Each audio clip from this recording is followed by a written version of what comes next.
I drank my cup of tea real quick. It was already cooled off so much. And then when I turned around and looked out the window, the sun is already up. So it's 20 to 8. And the sun is, it's already coming up. And it's weird how it moves. Like, and I had said that one of the times, and this person comes on and starts explaining to me how the sun and the moon move. Yeah, people, that's what we're saying. It's not moving normal. God, and these people start trying to explain to you like you don't understand how it moves. I have been saying for years now, it is not normal. There is stuff off, but people don't pay attention. And the more and more people who pay attention now, the more and more I get confirmation that I'm not crazy, that I'm not just seeing like when I get up, how everything looks like I'm in a 3-dimensional world. That, I mean, I don't know how to explain it, because it used to, I didn't see it that way. I just saw myself as being in a place. But now I see myself being in a place and being separate. And I see that everything is like a projection. And I think that some people think like a projection couldn't feel and stuff. This is beyond what you imagine a hologram to be. You know, this is, that's why I keep saying what's real is so much more fascinating than what's unreal. And their whole thing of marketing this, you know, science. You know, one thing too, I heard about this, what an NFT is now, because my one son-in-law, he knew about it, and he's against the virtual world. He was like, yeah, I'm just waiting for everybody to go in and put their goggles on, and I'm just going to go around and start taking their stuff. And I mean, he's not a thief or something, but the absurdity, like, I'm not going to live in life anymore. I'm just going to put these goggles on and live. Like, he could see that. That was another thing he was awake to. And, but the NFT thing is like virtual worlds that someone creates and sends them to you. So it's all part of the same thing, just to keep you trapped in a device. But people have to see. I think it's so clear, you know, for some of us that are paying attention to see that people are trapped in their device. They're already trapped. They already don't know how to communicate. They think life is too hard. Life is good when you're in your phone or your pad or your TV or whatever it is that they are using for their outreach in life or something. But see, these people who are against nature, you know, they call them whatever, they're Luciferians, Satanists or whatever, but that's all just a bunch of labels. They are against the natural world. The natural world, they're trying to manipulate or take control. Like, you think about them, this is how I think about them, is like if we're in school, so we're all in school to learn about who we are by how we treat others and how we react when others treat us a certain way. So we're here to learn about that and to understand ourselves. And so you have these people, and it seems to me like they developed, like if you took the science nerds at school, only they were, you know, rich, snobby people who thought they were above everybody else. And then they started feeling, and you know, so many of these our scientists all are from this certain, the Swazies. They are all, though that group of scientists, the Swazi ones, that they are the ones that want to go up against God. They want, like that Carl Schwab, I think he's the one who keeps talking now, that everybody's like, oh my God, the stuff he's saying. but not him. It was that other guy who was the one who ran NASA, and he wrote on the thing, you know, about the firmament. And it's on his gravestone, something about where everybody's like, just read his gravestone. And I don't remember which one it is. I think he put like, I don't know, Psalms 13:2 or something that talks about the firmament or something. I don't really remember. I'm not good at repeating facts like that. I can tell you things like, you know, go look into this, go look into that. But no matter what, it shouldn't be me telling you my perspective of something. I can tell you like how it affected me or something, but it could affect you totally different. That's why I keep saying it's so important for people to go out and really look for information that their soul is calling for them. And but these scientists, like, so if we're all in school and we're all, you know, first, second, third, fourth grade, you know, and we're just all having fun on the playground and then getting our feelings hurt and stomping off, finding somebody who will listen to us cry, you know, kind of that kind of situation. And, you know, like, oh, that's my boyfriend, that's my girlfriend, and this is my life partner. I've had several life partners. You know, we have to learn. We have to start understanding. So that's what we're in the process. You know, we're really like children. So if you think about those people, the ones who are anti-God, you know, they started understanding about science, and they thought they could kind of override the system. And that is what they're trying to do so hard now, is to get consciousness to free will.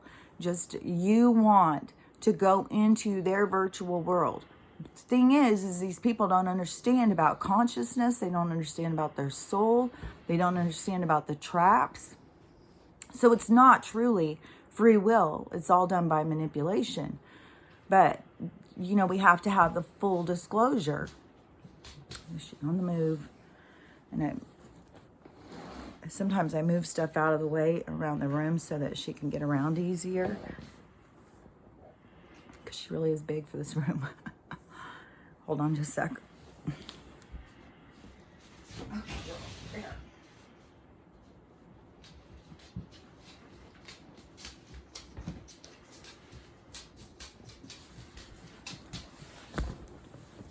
Okay.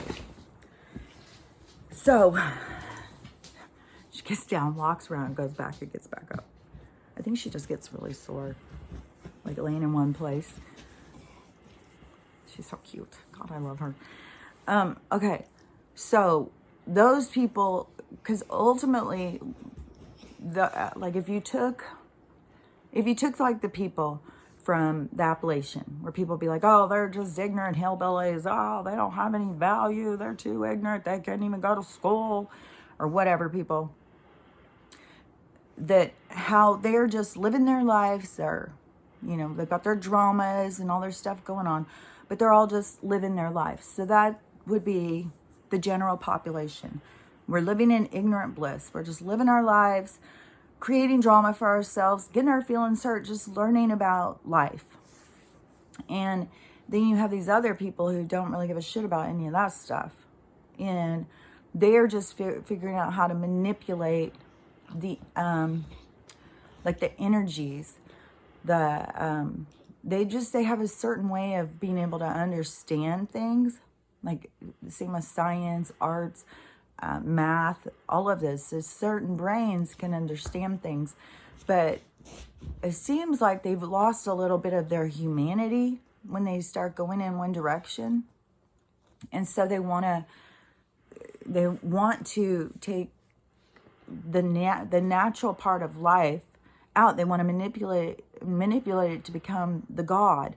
So if they did take all these souls, and those souls stayed in their virtual world, see, they're the God over the world for these people. They're the God over these people's lives. And we can see what they're trying to do to our physical is basically imprison us, and then, you know, give us some goggles so we just stay focused. You know, there's nothing outside of ourselves that we would need to go and live. So it's taking God out of life. and putting you into this science trap. That's why I keep saying this is like, it's not the devil against God. You know, if you need those symbols, like the avatar, the, what are those things called? Those little emojis. Like if you needed an emoji to define what the two energies were, you could put a God and a devil. But basically, God and the devil is the same. Any powerful force is the same thing, you know, and there is a circle. There is the yin and yang. Like there has to be dark and light to find balance. You can't just have just light with no dark, and you can't just have dark with no light. This place became super dark, so the light came in to shine it on the darkness so that people could see what was around them. That's why awareness is vital. I see it as so much as a part of this awakening. And it's just so shocking how spirituality is even being used to keep people asleep. Don't pay attention. Just go out and raise your vibration. So what, in this weird world, we'd have it divided with, we would have these people who just didn't want to be bothered. Their vacuum goes and gets their food for them.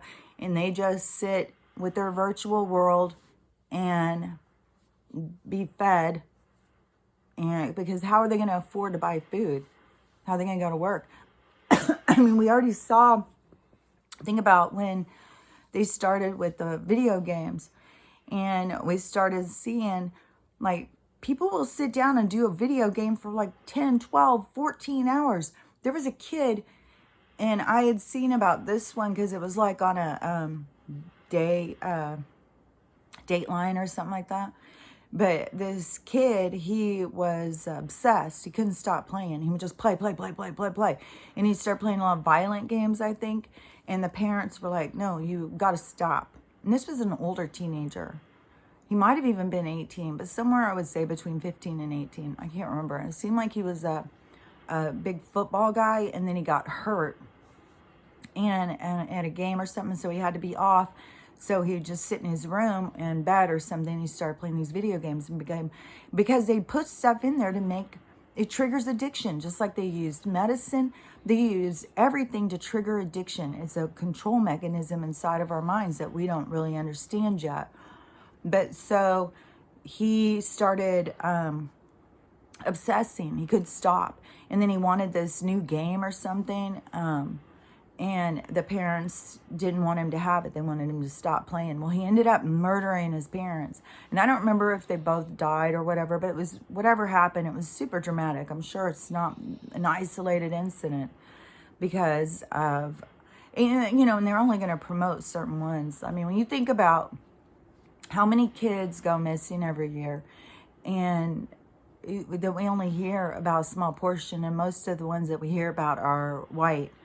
And I used to always, when I first started hearing about that, it was like, I swear it was like 10 years ago when I remember, might have even been 15 or 20 years ago. But I remember because in Southern California, there's a lot of darker kids, a lot of Spanish, different countries of a lot of Mexican kids or whatever, a lot of kids with darker skin.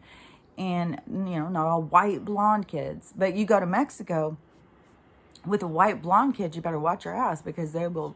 I was even a thing in New Mexico because there was a way that they would come up and they would get them and take them. And I had little blonde haired, blue eyed kids. So, and it was like when I would go grocery shopping at this place, it had a high risk of kids being taken right out of their cart. And they, you know, we were told, don't let go of your cart. Keep your kid right next to you because they're stealing them right and left. But here, you know, they steal a lot of darker kids. But see, they don't talk about it on the news. They take the cute little blonde girl that they think, oh, everybody's going to just... And they made a thing about that one time on the news because the little blonde girl and the little Mexican girl, she could have been a black girl. I just knew she had darker skin. And they always promote the little blonde ones. And these two kids went missing, and one, they were just, oh my gosh, they were making the biggest thing about it. But it's a distraction. because as the kids, the darker skinned ones are the ones that are being, I mean, they do take the other ones. I mean, the Madeline McCann's and stuff like that. But their primary source, they like the melanin in the, you know, there's something about that. The melanin and the stuff that's in there. And then, you know, to get it, I think anybody who, you know what I'm talking about, because I can't talk about it, but you know what I'm saying.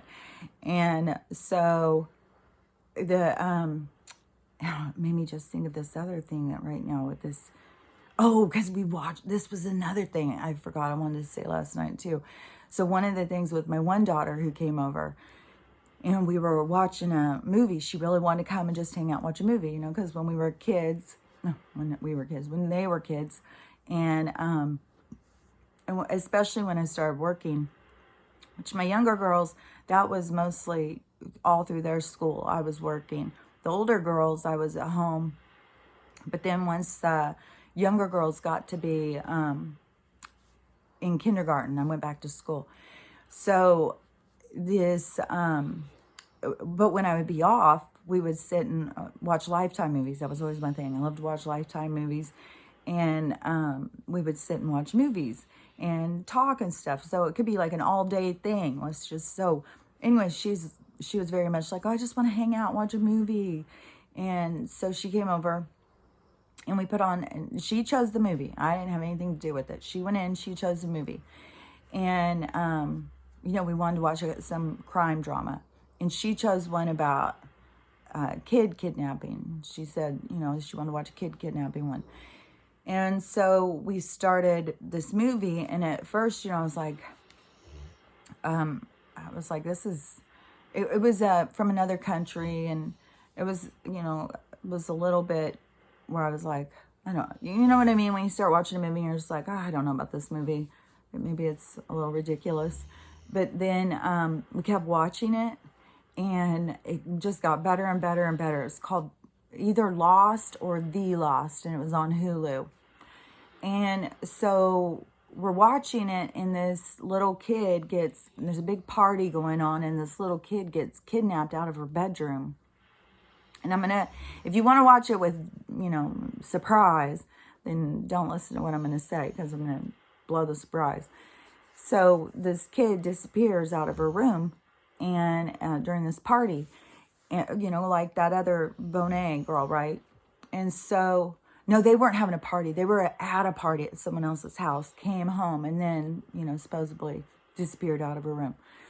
And so in this one, it's during the party, and the mom goes in the bedroom, and the girl's gone.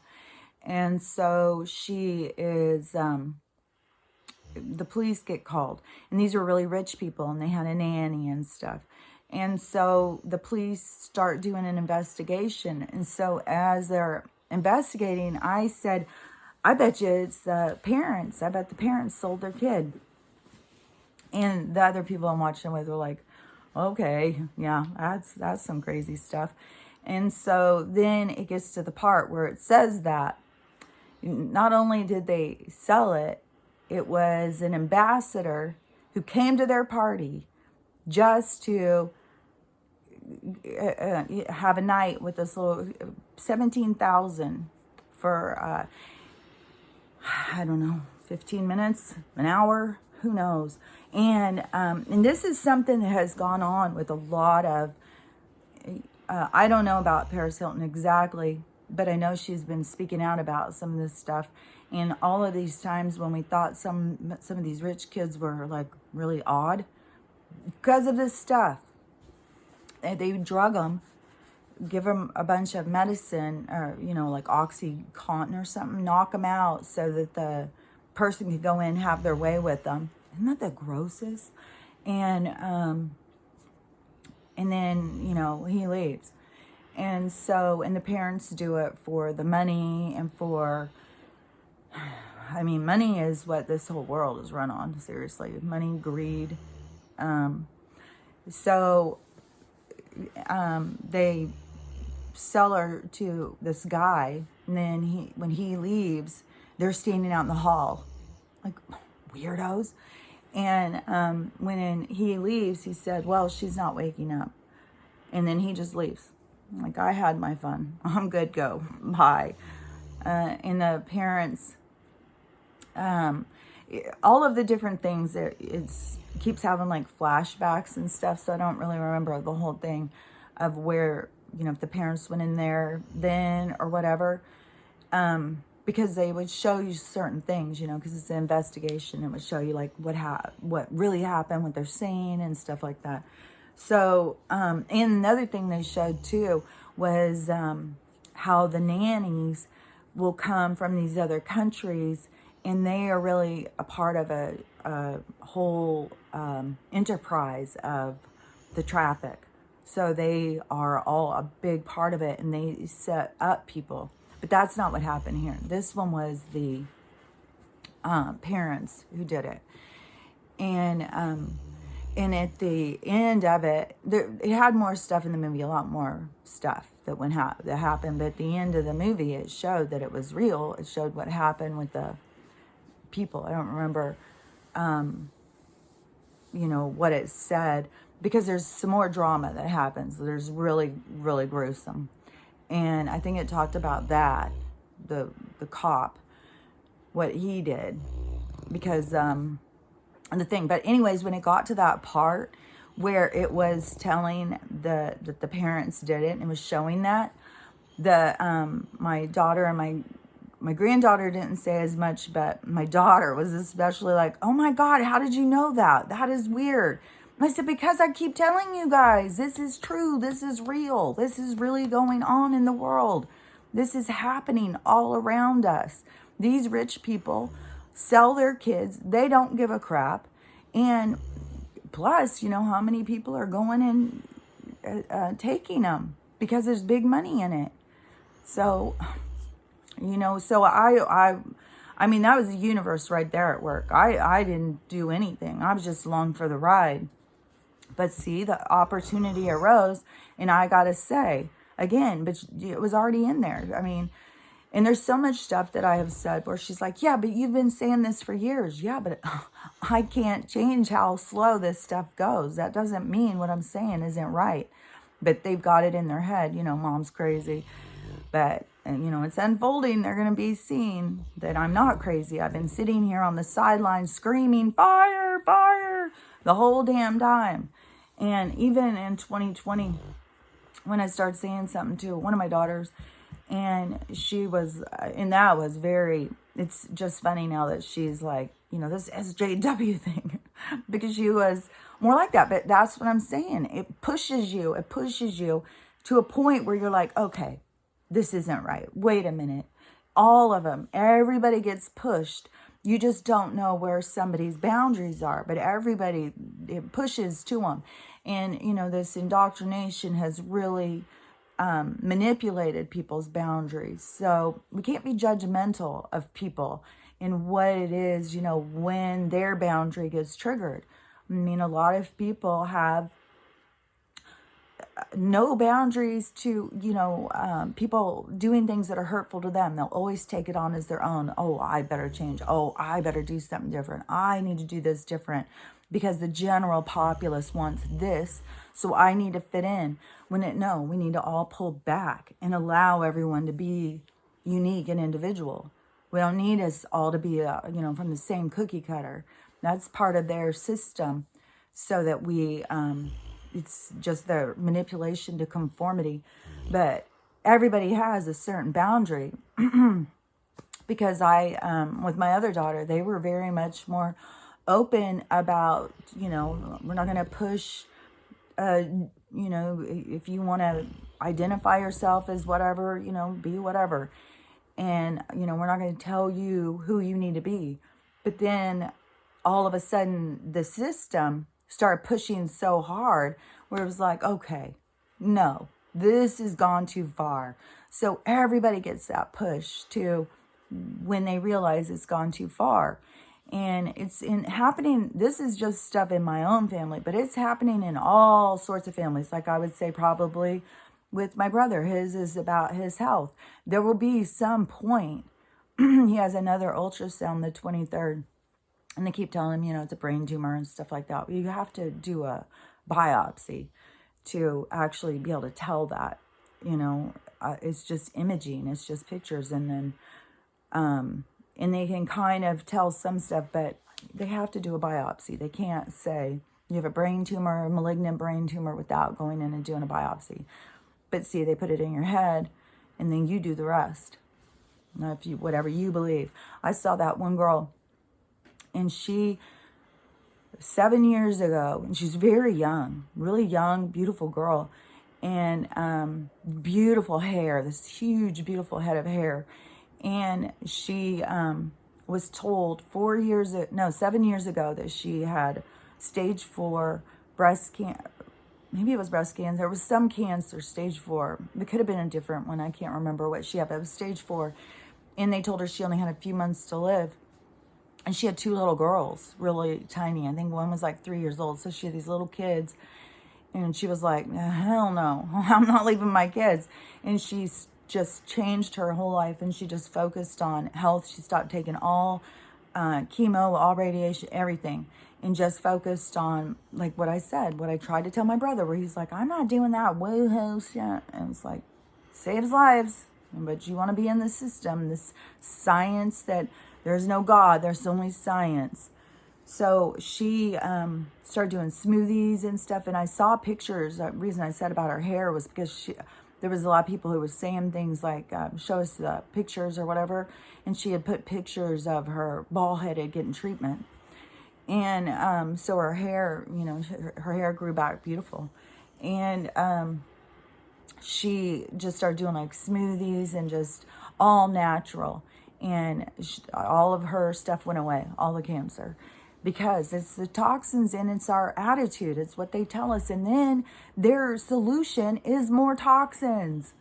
There's a lot of people who don't live through chemo because it's so toxic. It's poisoning you.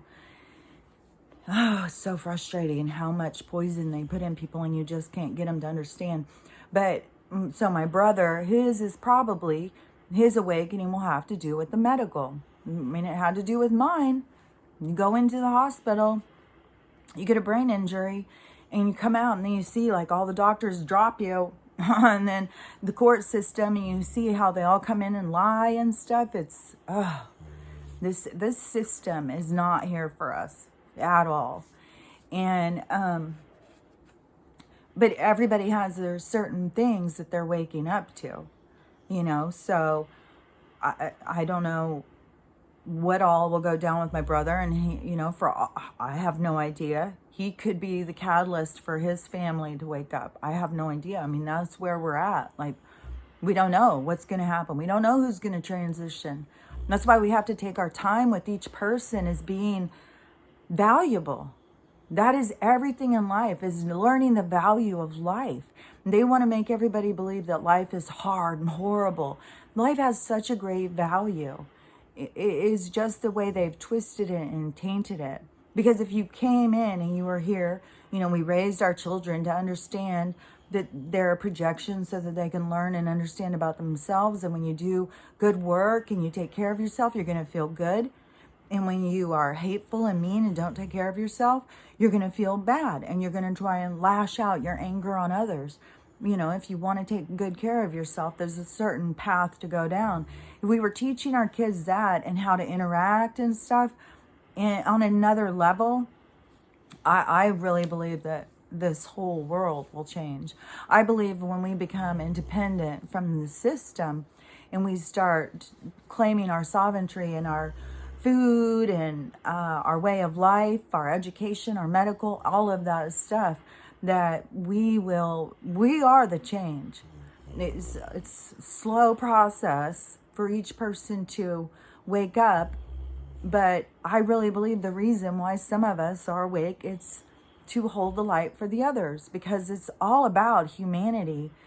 You know, the earthlings claiming their God-given right to this planet. We are part of the planet, just like the trees, just like all the other animals. Like, each planet has specific animals that are there, that is a part of that that reality, a part of what goes on in that place. And this is our place. Just because there's some, you know, Mr. Robotniks out there that are trying to take over the world doesn't mean that we just, you know, we all have to kind of, you know, do that Sonic thing of being like, no, I just want to go out and live this life and have fun and explore and understand everything in this world and have a good time. That's what we're here to do.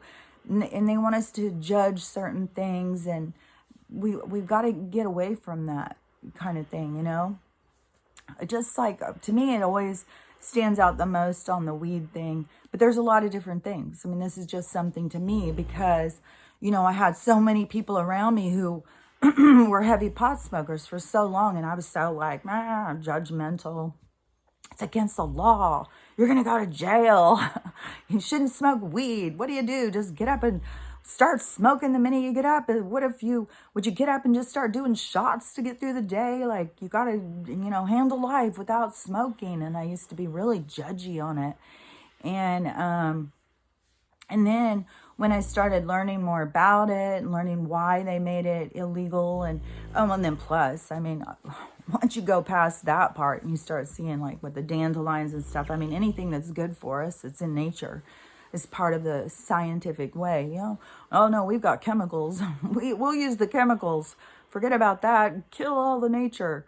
So, you know, the benefits behind the weed, and you know, that they want to keep hidden. And to me, is so much about this going into this other kind of realm now, you know, it really opens you up. And so to me, I started being like, you know, we shouldn't be judging the world. You know, that was me judging something that is given to us from, you know, the natural creator. I hate to just say that because it's like there is one creator over us, but we are all our own creators, and together, all of us together make up God and everything. We are the universe. We are everything. We are the connection to life. It seriously is just fractals of God to experience. We are the universe here to experience itself. So why would we judge different experiences? Why wouldn't we just see for ourselves? And that's one thing too with my one son-in-law. He is somebody who has been doing all of those kind of ayahuasca and mushrooms, LSD. He's been ever since he was really young, I think, I don't know, older teenager, when he started going into those other states of consciousness. Like, he'd be somebody who you would have with you if you did ayahuasca, who would, because I was talking to him and I was saying, you know, I've got a ton of mushrooms, and I don't, I just kind of, I don't want to, because it freaks me out. I start feeling like I'm losing my consciousness. I'm going to slip right out of my body or something. It's weird. And I was telling him about the last time that I had done them. And I had said, you know, that I went to this place and I was like purple. It was like violet. It was like these colors of violet and like light. It's not like you say it's gold, but it's like light. So it's hard to explain how gold and white light looks, but it looks like a light on. And so it looked like this violet, purplish kind of swirling, and it had all of these mandalas. And then when I was telling him that, he said that is when you first, your consciousness first starts going out, you will go into your own, it's like your own soul. And every person's mandalas are unique, like a snowflake to them. It's like your own consciousness language to yourself. And the color that you go into is your aura. And so mine was that violet. I'm going to look it up and see. Because I had I've had several experiences where something happened with my consciousness and it was purple. And so I think my aura is this goldish kind of purplish color, but I'm going to look up what those mean. I haven't had time yet, but he was saying, so when you go into that, he said there's people who will go into that and they'll even draw their mandalas. And so to me, you know, I get freaked out. He goes, you got to go beyond that, you know. There's that's why they have those ayahuasca people who will sit there and, you know, okay, you're safe, you're here, because you need to have some sort of thing that grounds you, because you kind of feel like it really does feel like you're losing yourself. Like, it's really freaky. And so he was saying, because one of his friends was ayahuasca coach for years and years and years, and he had so many different weird experiences and helped people through so many different experiences and stuff. So we were having this really good talk about like this other states of consciousness and where you go when you leave your body. And but see, they don't want people to get that experience, because you really see that you are so much bigger than what they make you believe in this world. You're so much bigger. And I think we're going to get to this other part where we do have more abilities, and it is kind of like time travel or something. Like I've said, some of these people who I see who are stuck in certain times of their life where they were traumatized, it is like they are stuck in time. They're holding on to that pain, and they are not able to go past that. And the people I know who are kind of more like that, they are really, really working on themselves. So, you know, I'm not going to worry like, oh, they're not going to wake up, because working on yourself is what everything is about. So, and, you know, once they get themselves to that healed perspective, then they can probably start seeing things. But when being trapped back in time, it is very significant. And I'm sure a lot of people have seen that with people. They're just stuck at some loop in their life where they were hurt. So they just replay that loop over and over and over. They're stuck in that time. They're not even up to where other people are. They're still back there. And that's how consciousness is. You have to be able to, this is so much about us being able to gain control of our consciousness. And I just, I was interested by the stuff he was saying, because I do get really freaked out and scared and stuff. And he goes, well, you're holding your own self back because you're fearing death. You're scared something can happen. You can be separated from your body or something. But, you know, there's so much that your consciousness can experience. But also, you know, there's the whole point of when you are here in this world, you're here to experience this world. So, and he was saying too, and I found this kind of interesting, is he has started doing it so much. Like it was, you know, it was a better place to be, in a higher state of consciousness than to be in this world. And then when he was going, his guides and stuff, whoever was, you know, he participates with in these other realms, said, nope, you don't get to go. Nope, you're locked out. And I said, oh, I bet you it was because you were getting out of balance, that you were becoming reliant on, like, I'm not going to deal with this life. I'm just going to go into this other one. And then they will cut you off and say, no, you can't go that way. Just like, you know, people who are oblivious, they're just going through their lives trying to go the wrong direction, and they keep getting hurt, or everything keeps failing, but they don't realize it's really your guides are stopping you from going that direction. You're going the wrong way. You need to go the other way. And, but see, everything is about balance.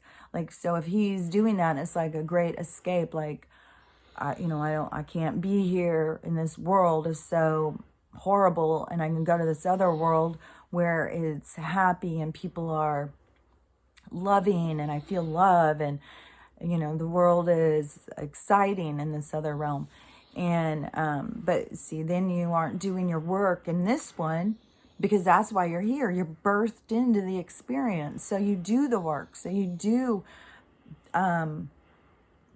face the negative stuff, because it is helping us grow. And everything is about balance. So everything is, like I went and I bought a package of cigarettes. I was like, I'm getting some freaking cigarettes.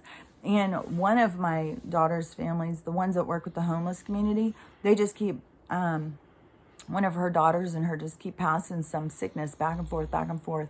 And I kept saying, work on your immune system, get vitamin C, do this, do that. But everybody's got to learn it for themselves. You can tell them, but I'm not going to sit there and have a fit about it. And, but what was I going to say? It was about the sickness. Shoot. I do that all the time. I've got to just stop feeling like I have to give any kind of more details about something. Just go through. Well, anyways, it is about finding balance in everything that you do. And it's your own unique balance. You can't balance yourself off of somebody else. You have to find that balance. Oh, the cigarettes. So I was like, I'm going to get some cigarettes while I'm here. And I had to stop and get gas on the way home. So when I went in to use the bathroom, I was thinking it's kind of funny too, is like the gas stations are so you can release and fill up, release and fill up. And so I went into the store and there was nobody up at the counter. So I started asking about cigarettes. I was like, do you know if there's any organic ones? Because when I did the nicotine thing on TikTok, somebody has said you got to get organic cigarettes. And I think that they said they were American Spirit. So when I went up and I was just like, well, I'll just get Marlboros. That was the thing when I was in high school. And so I was going to get those. And I asked him, so is there any organic ones? And he goes, I don't know for sure. But these, I said, what are the American Spirit? And he goes, well, they might be organic because they cost way more than the other ones. They're $14 a pack. I said, oh, okay, so how much are Marlboros in? And he's like, oh, those are 10. And I said, okay, so what are these? And because there's like 8 different American Spirit. And I was like, I want ones that are high nicotine. And he was telling me, well, you got these. He doesn't know anything about what nicotine or whatever. So I just picked ones. And so I went out to smoke one, which the filters are, it feels like a cigar in your mouth. It's so huge. And it's just a cigarette, but the filters are, and I was thinking, man, the filters, if you are a corporation and you're like, okay, yeah, you can sell your cigarettes, but you have to use our filters and get whatever they want in the filters. There's so many ways that they can get the toxins in us. So I got them, and I have them in the fridge now. I got one out, and I smoked like 3 puffs or whatever you want to call them. And oh man, it was rough too. I could feel it go into my lungs. It was kind of painful. And so I smoked those 3, and I got really lightheaded. And so I just left it. And then later I smoked 2 more puffs. So I smoked like 5 puffs for the whole day.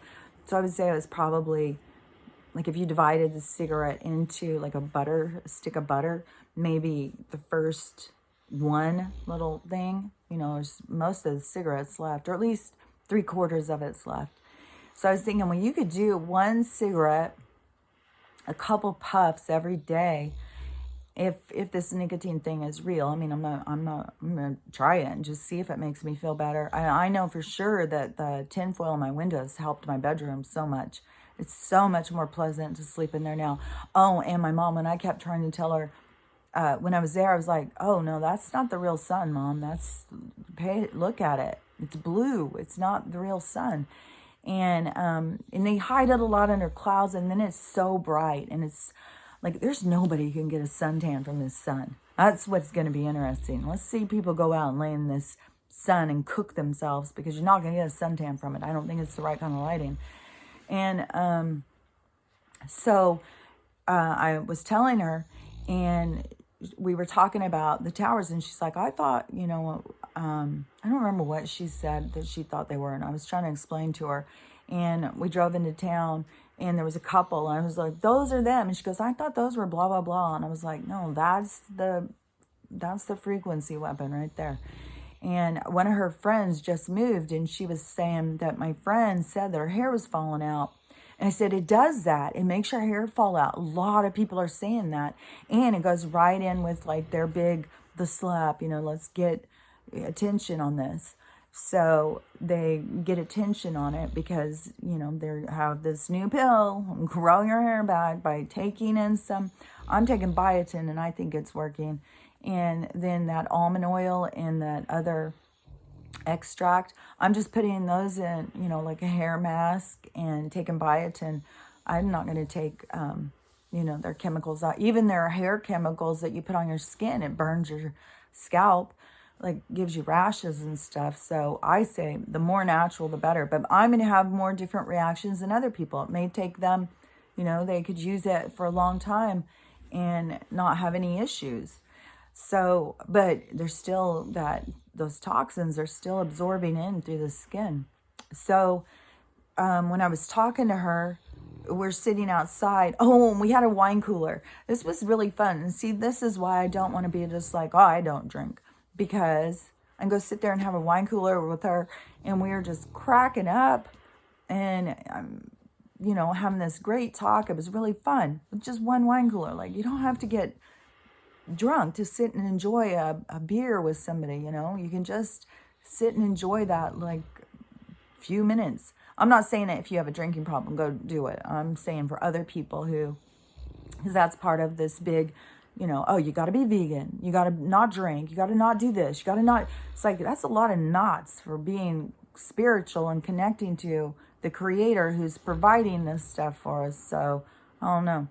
But, so anyways, so we're sitting there talking, and she's like, she had her hair pulled back, and she started taking her hair down, and handfuls of hair start coming out. And she's like, this is weird. And I said, Mom, I'm telling you, it does something. It's making people's hair fall out. The next morning, she sent me a picture. She had a giant handful of hair. She said, this is how much just fell out of my hair. And my mom has massive hair. I mean, mass amount of hair. Like 5 handfuls could fall out and you wouldn't notice a thing. 5 handfuls of hair could fall out of my hair. I'd look bald. But, so there is something going on, now, I'm sure that is waking her up to, we're really under attack here. This is a real attack that's happening. And that's what I keep trying to get people to understand. It's very important to focus on your health and to focus on taking care of yourself, because we are literally under attack. And, so anyways, she's going to be waking up to that part. She's real focused on, the news is lying, and Joe, and blah, blah, all of that stuff, the government stuff. But there's so much more going on all the time, because it's not just the government. The government is just a tentacle of the beast. The beast is where we need to focus. It's got tentacles everywhere. But, people start feeling that tentacle wrapping around them, and they focus on that tentacle. Well, it all leads back to the beast, and they've got tentacles and everything. So you got to start looking at every way that it has a grip on you. And that's why I've said since the beginning, you've got to let go of this stuff. That is the only way to move through this ascension. Being trapped by those tentacles holds you back. It holds you in this reality that they've controlled. You've got to let go of them. You got to let go of the rules. You got to let go of the paradigms. You got to get centered in yourself to be comfortable, to be your own ruler. That's the thing, is as consciousness is developing, it needs somebody. It needs something to help identify itself. You have to get to that comfort zone of knowing yourself and not needing anyone else. Like, I guess you could say that was a trigger yesterday. The people are like, oh, that's not 7 o'clock. That's 7 o'clock, son. And I was already frustrated. Even when I did it, and I was looking at the sky, and then I would look at my thing, and I would look at the sky, and I would look at my thing, and I'd be like, this doesn't look the same. So, I know I'm going to get some backlash on this. And I don't know. Last night when I got home, I was just like, I just don't. It's not that fucking important to deal with these negative people who want to say trapped and convince us that this is all there is in the world. This is the world, people. Fit into it. That's your world. That's not my world. And, but the more that you realize for yourself, and start removing those tentacles, tearing down those paradigms, the box that is created, you create it for yourself by trying to be a good person and please others. But you get to that point where you understand you are your own ruler. You don't need anybody else's rules. Like, I'm not going to feel like crap because I didn't get up and brush my teeth. And then I went in and ate my breakfast. And then the next little thing that it's like they've put us, like when you first start leaving your kids at home and you give them like the whole layout, what you need to do and what you need to do at this time and that time. That's what they try and do to us. But you have to get to that development stage of like, no, I don't need your rules. I don't need to know what you think. I don't need to know what you say. I am comfortable in myself, and your rules hold me back. And it is a part of this. It's just so much a part of the development, just like it is for a teenager. I mean, we really are to that point of when a teenager, and all of them are different ages. I mean, you could have somebody at 16. You could have people at 15. Their life's so bad they know they could do better for themselves. 16, 17, 18. There's people at 22, 23, 24. Wherever they get to that point of, I need sovereignty. I can't live by my parents' rules. I can take care of myself. I can move out. I can buy my own things. That is this stage of development we are at right now, is I can and I will. So anyways, that's a lot of me talking. I might be back though, because I'm quite, I feel like I haven't talked in so long, and I've got all this stuff that is, coming out of me that I want to say. So anyways, I might be back, but I will talk to you later. Bye.